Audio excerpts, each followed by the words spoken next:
been 25 years. Professor Debashis Chatterjee is the director of IIM Kozhikode. We're in Dubai. So, a few questions. One is, the last 25 years, what are the biggest 2 or 3 highlights of the last 25 years? One was the challenge of geography and how we overcome that challenge in 2001, and the credit goes to Professor Kalro. I wouldn't take credit, it does not belong to me.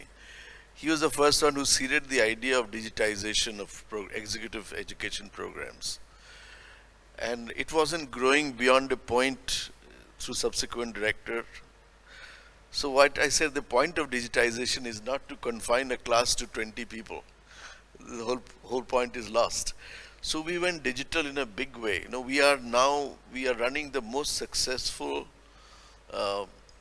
program that attracts the kind of talent and conversations among recruiters. This is our fastest growing segment, which is our EPGP. And the plans for growing this segment in a consolidated manner, which means we have got now 500 students in this EPGP plus cohort, and they're spread all over the world. So I was in Seattle, just to give you an example of how digitization has changed. This guy was working in Microsoft in Bangalore. He said, it was my aspiration to work in Microsoft headquarters. The only way I could do it is to have it through an IIM fast track. This aspiration is to get this. So the only way I could get through was the EPGP, because I didn't qualify through CAT and all of that. My scores would not be. So that was my route. And now he was handpicked by Satya Nadella to kind of have a position near, very close to his office. And he said, this should not have happened without IMK. So this mid-career people with 10 odd years of experience coming into our system is extraordinary news for us, because we'll have our CEOs much faster than even the top 6 are, much faster. The rate of creating CEOs will be much faster in IIM Kozhikode than Ahmedabad, Bangalore or Calcutta. I can say that with certainty, because of the influx of the quality of students that have come in mid-career. That was one. The second major shift for which I can take some credit is gender diversity.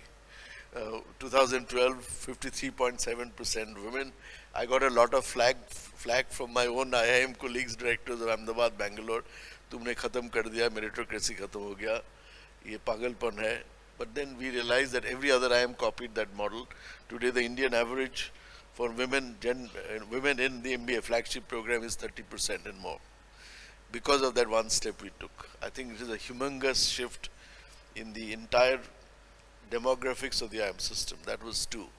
3 would be disrupting the order, as Ronald just stated, by creating 3 new programs out of nowhere. You can imagine that the most inflexible system in the world after bureaucracy is academia. To introduce 3 new programs without elaborate politicking and all of that would be impossible. So what I did is, because it was my second term, I had to simply say that there's no negotiation about whether this program will be on or not. The negotiation is about how. The decision for doing this is taken at the highest level. So the question is, what is the highest level? I said students level. That's the highest level, because that's their aspirants to get into IIM. They can't make it because of a very, very anachronistic system that believes that only some scores on a numerical basis is the only criteria for hunting for talent. We seriously question that. And you can see the rest is history. Even ISB and IIM Ahmedabad cannot ignore, despite all their pronouncements, that gender diversity is important in their cohorts. The other aspects of diversity is not just about gender. It is about the kind of courses that creates different kinds of mindsets in students. So faculty has to contend with a student who can take the faculty chair away and say, since you're not sitting on it, I thought I will take it. It requires a different kind of orientation. It may not sound good in terms of the conventional discipline in a classroom, but all of a sudden I said, what would prompt the student to have that courage to do so? It could either be the faculty is liberal enough, or the student is audacious enough to see what happens if I do it. The next class, the students were apologetic. They were sitting in alignment and they said, we didn't mean that. We are seeing a different sets of, there was this guy who won the best prize for, the Ministry for Information and Broadcasting in a film fair. And he came to me, he said, sir, can you put this on your LinkedIn? I said, of course I will.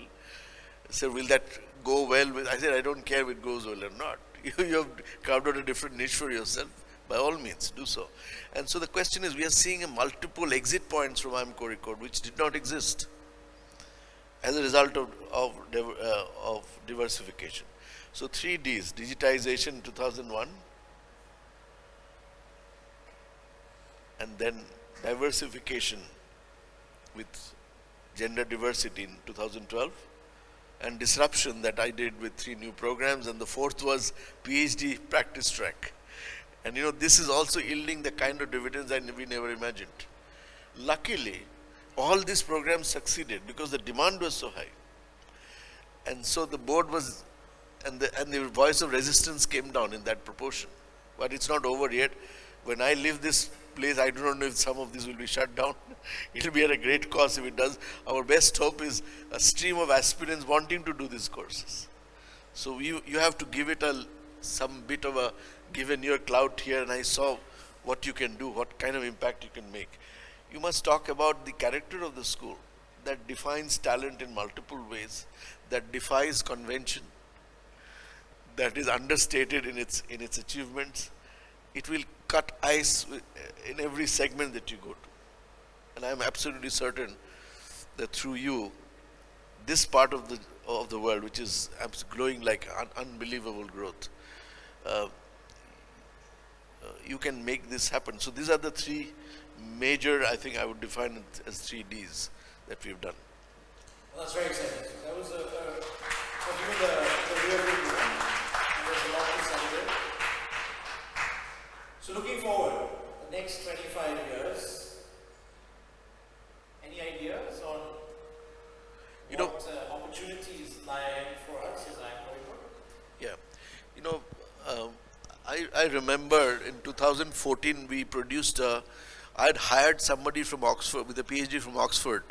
Anupam Das, who teaches communication, I hired him from Shantiniketan. And we hired a guy who had a PhD in Mandarin from China. First Indian to do a PhD. And so we had 3 diverse people. And we said, no, look, I want to bring out a coffee table book called 2047, which is roughly 25 years from now. And we sent out this coffee table book with our ideas to who's who of India, all chief ministers, chief justice and all of that. 2 chief ministers responded. One of them was the current prime minister. He wrote a whole letter to me, signed in his name. And then I get a call from the Secretary of Ministry of Education. He addresses me as sir, which is very unusual for a Secretary Government of India to address IIM Director as sir. And so there must be something cooking, otherwise he would not do such a thing. He said, can you give us a report for Indian education in 2047? I said, that'll cost you money. He says, how much? I said, first the money will come and then we'll start work on that. Can you deliver this by 31st of March? I said, we have that ready. So deliver it. So we interviewed 30,000 people. Because of government channels, we could reach school teachers, school principals, students. And those questionnaires were decoded, and there were a lot of focus group discussions in a classroom we set up. It's called Gurukul. You must come and see we converted the library space into an extraordinary classroom with grass and vertical gardens and all of that. And so you'll see for yourself. So in that room, we did this ideation. And what we realized in terms of the future, one very counterintuitive idea came out. You might want to think of this as your business prospect. Was that there will be very little of what you call shared knowledge in another 20 years. Each one pursuing his own trajectory and so what is called shared, we read the same geography books or the chemistry books in school going forward. So we have a dimension where we could say, oh, we come from the same stock. But this is reducing dramatically. So the school children of the future will have very little by way of shared. So how do you kind of look at that possibility to sort of that challenge. Parents will say, well, in my generation I read this, they don't read anymore. Or they listen to the kind of music. Kids are saying our music will have to be tempered to our moods, and music cannot just be a stand, so it will be three-dimensional or whatever. We'll be citizens of multiple virtual countries. India will be one country, but they'll be citizens of other countries, virtually done. So they are thinking in a very different way. So I am sensing that if our institution has to make a mark going forward, that book called 2047, coming back to the story, the secretary said, our cabinet secretary said, Prime Minister met the cabinet. Said, there's this crazy guy in Kozhikode, he has sent a book long time back, unko dhoondo, pata karo, 2047 mein kya hone wala hai. And then the secretary said, I have been given charge of doing this project on behalf of 8 ministries, and we have to submit a report to the cabinet secretary, and all the district magistrates of India will have to create a vision for their districts for 2047. Then I realized that 24 is the election year, and obviously the Prime Minister of the country wants to make an impact, and so vision for the future is always a safe bet, because you have a sense of, and so we, in all earnest, we submitted the report, and it was received in a way that you can imagine. So I get another call. He said, do you have room for 200 round table conference facility? I said, no, we don't have. We have a convocation ground. You see the amphitheater where we can host it. Why are you calling? Because the Prime Minister wants to call all the chief secretaries and the secretaries for a 2 days retreat in IIM Kozhikode, which he wants to lead himself. So you can imagine that what is happening as a result of ideation of 2047 is that India is on the cusp of some explosive shifts in multiple fields. And in order for that to cater to the explosive shifts, education, we need 50,000 colleges. We need a spin bowling academy. We are losing spin bowlers, and there'll be enough takers. I'll tell you, people from London send their children to learn spin bowling because the hope is that he can play for England, because they are looking for spin bowlers in the future. So you can imagine the future is about talent found very early in life and nurturing those talents. So if IIM Kozhikode can make a contribution of those 50,000 colleges, if you design a few colleges as an education institution and say that this is an academy that is, let's say, an academy for urban agriculture. And if there are 50,000 applications for this, can we ideate such an academy in the future? This is going to be our unique contribution to the country and the world, because India is planet size. India is 1.4 billion ahead of China in 10 years' time. Number 2 economy, more or less, if you really look at purchasing power and all of that, it's the number 1, it's going to be the number 1 economy. And if you count in our innovation capital, the world is shifting from consumption to innovation in a big way. If you look at innovation capital, India is by far ahead of the curve. I was in Japan, in Tokyo last fortnight. Japan is looking to India for innovation. Can you imagine that?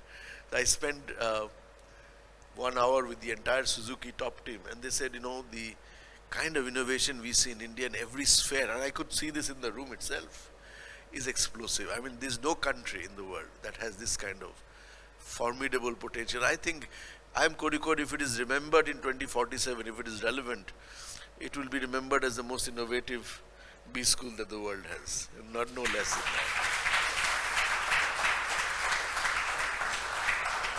that.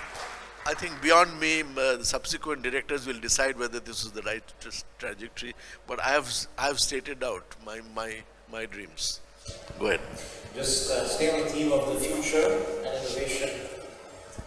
One of our objectives is to globalize Indian thought. To globalize Indian thought. And you're in Dubai today. And I like to say Dubai is a new world capital. What is London? What is New York? These are old world capitals. There are established actors, established players. Dubai is a new world capital, where I'd say ambitious new people can come in and really build something. You're in Dubai today, you're in front of a full hall of alumni, and there's significant others. What is the opportunity for IIM Kozhikode conversation with the Consul General in terms of a pan IIM presence. I said, in that pan IIM presence, IIM Kozhikode's contribution and participation should be disproportionate because our state runs this country. Literally. I mean, if it is any less than that, he said, no, Ahmedabad will take a claim. I said, Ahmedabad is a decaying old war horse. It is still recognized as the biggest brand, but that is 50 years old brand. If I had 50 years time, I would be some place far ahead of Ahmedabad.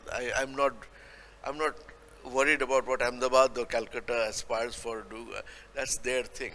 I mean, I said very clearly when I assumed office that Ahmedabad, Calcutta, Bangalore are not worthy of emulation. Not to disrespect them, but to state out very clearly that we are first among the new generation of IIMs. No, unfortunately, we are still called the first generation along with the ABC. Now the lines have blurred. Between us and IIM Calcutta, the difference in NIRF ranking is less than 1.7 percentage points. You can imagine we are so close to a legacy institution. So the more you start becoming like a legacy institution, the less originality you have. The more you yield ground to what has been, not what will be. I'm not of that kind. You see, I'm trying to learn many things even at my age. My first love story called Krishna, the Seventh Sense was written in 2022. I was asking Ronald if he could actually inaugurate the book, but this may not be an appropriate place to do so. But the fact is one has to do things that is innate to one's own nature. And one has to do things institutionally that is innate to the institutional's nature. If you define an institutional nature as innovation, then you have to constantly tamper with existing models and systems. PGP was holy cow. I mean, it is still holy cow. But PGP alone does not define institutions, and PGP has to be revamped, it has to be reworked. It cannot be and Ahmedabad, Bangalore, Calcutta cannot do that because it is a model that they have grown with, they are synonymous with. We can. And I think what is true of family, what is true of individual organizations is true of the larger nation of the world. That if a nation is not, this is what I learned from Lee Kuan Yew in Singapore. He was in Harvard talking to a bunch of people and he said, will Singapore continue to remain what it is after you are gone? Lee Kuan Yew is gone. But Singapore still thrives. He said, as long as Singapore sticks to its stated values, deeper values, it goes way beyond products, services. So what are those values? That it has to be the Switzerland of the East. And they have demonstrated, just as Dubai is. Look at the execution potential of Dubai. I mean, nowhere in the world do you see this kind of execution. Many people have dreams, but they don't execute quite like this on a scale. And so I think Dubai is about execution. And you should pick up the energy of that. And if an idea comes to, in MIT, when I was a Fulbright scholar, the conversation between two hostel mates would be, hey, this is an idea, don't talk to anyone about it, tomorrow you're going to register the company. But here, if you have an idea, then it goes to father, mother, so many iterations, and then by the time the idea is flogged. So the thing is, the urgency for people to be able to put those ideas in terms of an organization and is very, very critical, because time is of essence now, and this is what I realized. There's nothing called I will do it tomorrow when tomorrow comes. I mean, today, if you have the idea, you must know how to sort of create something around the idea, otherwise it will be too late. So execution is very important, innovation is critical. Institutionally, next 25 years is what I see going forward is, we have a live center that Professor Purani started and Rajesh Upadhyay is the one who's continuing it. Now we are incubating in Amazon for cattle. We are actually lunar mission. There are robots. We are actually funding a company that is building those robots. 20 years down the line, they may be relevant. But we're doing things that are crazy, And so I think that's the way that will be for part of the organization. So one thing is that how quickly we can change, but how dearly do we hold on to our stated values? This is equally important. And if you just change without the without the core of those values that have defined us so far, I think you'll lose the plot. So both have to go together, and I think our future is about both. You know, driven by those deep values, but fired by the kind of change, not just fireside, not not just fire in the belly, not just fire in the head, not just fire in the heart, but the fire behind you, which will force you to execute. Go out there and do something equally important. So the question is related to the role of our alumni, right? Because when we launched the Alumni Association, we asked a question that John Kennedy asked many years back when he was president of the US, which is, ask not what your institute can do for you, but ask what you can do for your alma mater. And many alumni have contributed immensely since then, right? So, question to you as director is, we have all these alumni here working to contribute. And what are some of the ways, given our current context, in which the alumni in this room can contribute in diverse ways to the future of Anchorage? Great question, Ronald. I think you think in groups of 5. Don't think as just alumni or class of this, because a lot of institutions have had class of this will contribute to that. That is something that you can do on your own. But if you start ideating in groups of 5, not 5 people that bond around common interest, hobbies, habits, year of passing, it doesn't matter what is the criteria, but if 5, and if you have intense conversation on what will make us grow from where we are to where we can be, you will invariably see that growing and giving are simultaneous processes. You may say that I'll grow to be a CEO, then I will give. It never happens. Or I will give until I don't reach this stage. It never happens. So if you can organize yourself in groups of 5 and ask this simple question, what will help me grow professionally, personally? And then you will see, I have taken so far, I've had the best of education possible given the constraints. I work for a company that gives me enough in terms of financials. What will help me grow from here? The answer you will get is, I have to give to and understand growth, because after some point, psychologically we get crippled because of the habitual question that we ask ourselves, what is in it for me? This group of 5 will ask, what is in it for us, not what is for me. And then what is in it for the larger reality. So why did we have a vision called India 2047? Because IIM Kozhikode is a rarefied space that represents the best and the brightest of India. 1.4 billion people, out of which 200,000 applying for the CAT exam, out of which 400, 550 is what we're taking now. And we're sitting atop one of the oldest civilizations, one of the most fastest growing modern nations of the world. And if I can't say I will globalize Indian thought, who the hell can say it? If you can't say that my impact will be global in nature, the only way it can be global in nature is when you give off yourself. You can grow exponentially when you learn to give. What do you give? I mean, it's not just money that IIM Kozhikode is asking for. We are asking for ideas. We are saying, okay, suppose I have to have 5 chairs in 5 different disciplines, and I'm going to recruit the best minds of the world if possible, if you give enough money. That will grow your equity, that will grow the equity of the institute, that will grow the stature of the faculty who's going to see that. So 5 chairs, 5 centers of excellence. We have centers like Social Innovation Center. We have commissioned a center called Climate Lab. We have commissioned a center on governance, on employment relations. And so if you see a plethora of centers, wherever your heart is, if a group of 5 decides that, okay, we are going to champion this cause. Because alone you cannot do that, I know, because you will be caught in multiple things. But if the 5 reminds each other, हमने ये commit किया था on 1st of January 2023, therefore Kozhikode we are going to raise X for the purpose of Y. What that will be, you can decide. I mean, I'm not here to tell you what you could do. Okay, you could have a classroom named after that project, group of 5 friends together. How many people did it take to run Infosys? 5, 6. KFC, 2 people. Starbucks to academics. And then they gave up and then somebody else took over. The fact is that all those great things can happen in a cohort of small people. So please don't think of, okay, I have the money, so I will give.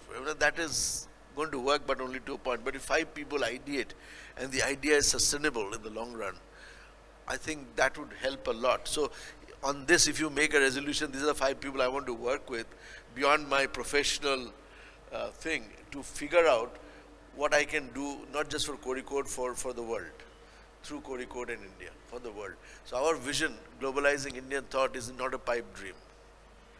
Right? We had a Japanese, mainstream Japanese company coming to us, asking us, can you define what will be the future of mobility? I said, why did you come to us? He said, the Prime Minister referred your name, that they have a vision, long-term vision, so you can go there. And so the thing is this, that you will have no idea where your buck is going to go. If the idea is powerful, if it is strong, and if you've embedded it in the right institutional space such as ours, it's going to have the bang for your buck is going to be much greater than what you can imagine. I only hope, and this is my very earnest request from the depth of my heart, that don't limit yourself to what you've done so far. You've reached probably the height of some expertise somewhere, but that's not the growth that will fulfill you ever. The fulfillment that you will seek every time will come from a purpose that is much bigger than your limited appetites for money and whatever it is. And I'm telling this not because it's a philosophy class, because I know it. I know what it means to give to an institution, and I also know what loyalty means. I was offered, between you, this should remain in the room. I hope the video is edited. I was offered the role of directorship of IIM Calcutta by the IIM board after 2 rounds of interviews, because all of a sudden it struck me I should be closer home next to my mother. And when I told my chairman that this is an offer that has come, what shall I do? He said, you should not go, because your legacy will be under threat. Your legacy will not flourish there. And he was right. Because when you help build something for a purpose, not for anything else, you don't make a career move. I think there is life beyond career and curriculum. We haven't taught that formally, but informally you must have picked it up. That life is what will make you grow. If you are able to commit to that giving in a group of 5 for a cause that is close to your heart, you write to me directly, I will make it happen if it's an idea worth. It's about an idea, it's not about your money. Money will come. Money chases the breast of ideas today. So create a great idea which will then seed in the IIM Kozhikode community. We'll do everything possible to help you nurture it. That's it. Thanks. So just, on the topic of why we as alumni should contribute, right?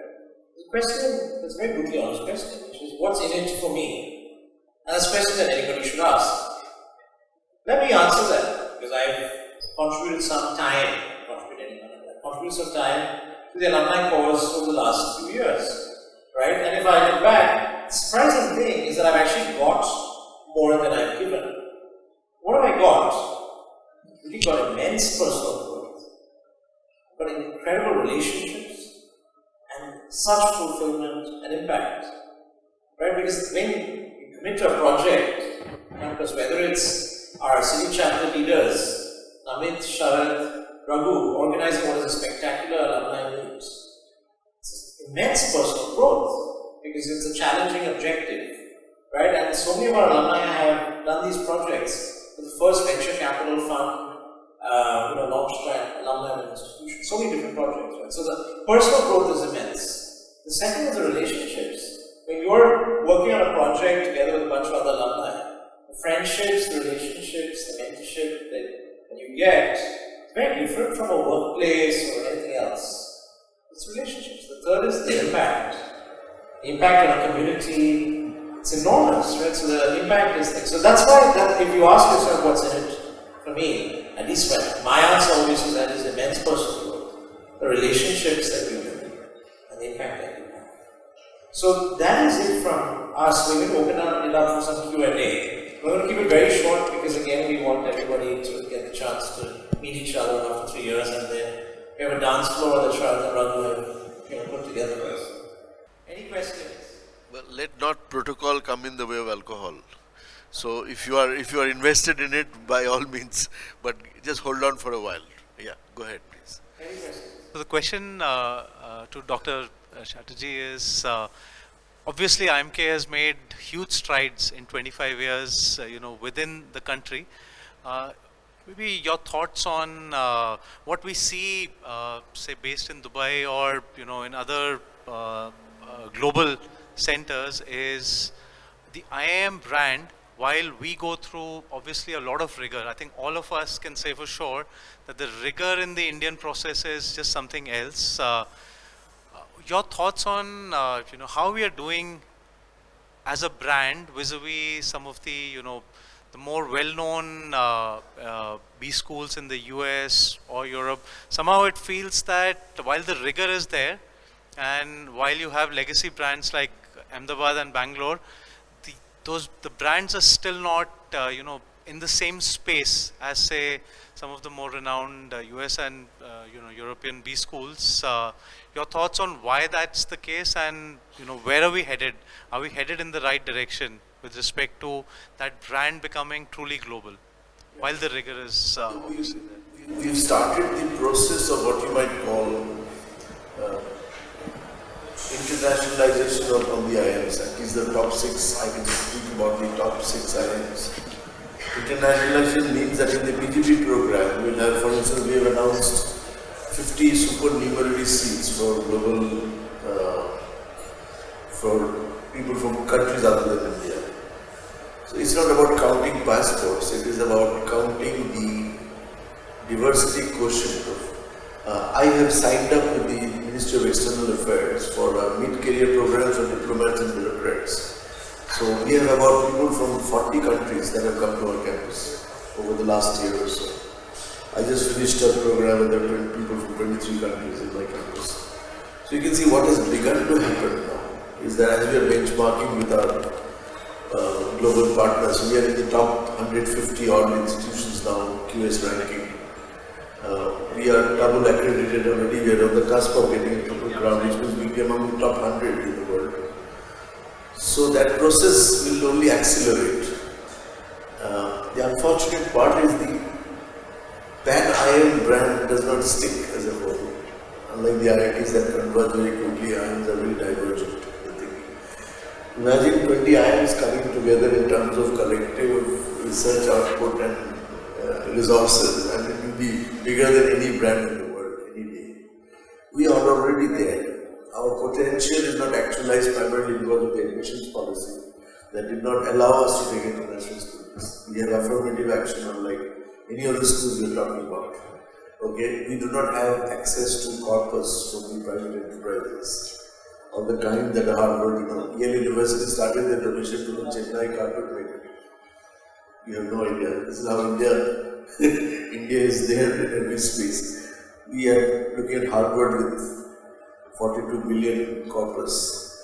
And so what you can do with this corpus is enormity of scholarships, is that, we have, when I took over for the second term, our corpus was going to the red, and now I can say with absolute confidence and humility that we have a corpus of 550 crores, which is something that is significant to cushion us against all hazardous erosions for the next 7-8 years without a problem. So we are building the capability for going global. We are getting accredited very rapidly. 6 IIMs, Equis, AMBA and ACES, which are the 3 rankings. But the thing behind going global is an ethos that is unique to us, which is what most IIMs and IITs haven't. We have been formed in the manner of a Harvard or an MIT, and we continue to flog the same horses, which are old, tired. I think we must look at ourselves and say, can we create the equivalent of a Harvard MIT based on the originality of our conversations within our ethos, our own startups, our kind of enterprises that can scale up on a global level? Can we talk about them from our campuses? Once we do that, how a Harvard becomes a Harvard or MIT becomes MIT? Because the nature of interaction conversation is always global. in Harvard, you don't talk about regional issues. In my class in leadership, I had 3 heads of states sitting in. I did not know the heads of states until I was told. I said, I mean, if you get a scale and that kind of a perspective, obviously it will be something else. I think it is happening, but very slowly in India. It takes time for a country to come on its own. So what is true of Indian cricket is true of us. We promise and we falter. We promise we falter, the government intervenes. And I think it's going to be about 10-15 years when we will be counted as a brand on the same level, if not the top 3 Ivy League schools, the top 10 schools of the world. I'm absolutely certain about that. There is no doubt in my mind. But IIM Kozhikode will figure in conversations of students wanting to apply for an MBA program, will come into contention because of the simple equation of value for money. We will come into contention for a lot of people whose parents think that it's a hell of a lot of wastage of money, paying so much for an MBA. I think we could also look at our digital prowess, we look at our innovation, to take education to spaces which we have not been reached. The unreached can be reached much better in the next 10 years. With the kind of EdTech heading the way it is heading, I think North America's dominance of management education, every other form of education, is going to end. Just like Fortune 500 companies, the center of gravity is shifted towards the Pacific or the Atlantic. The center of education is going to move most certainly towards India. I mean, I can see that. 2047 is far away. Will be unbeatable by then, but I'm absolutely confident that 10 years time, you will see us on the global stage much better, much better. Saurabh. So that's it. I'm not going to take any more questions, but I'm going to close with a big thank you because Professor Chatterjee is flying in a couple of hours and is teaching tomorrow back on campus. But he has some time after this to meet with all of you. So I'm just going to close this with a big thank you to Professor Chatterjee and to all of you for coming today. Thanks so much.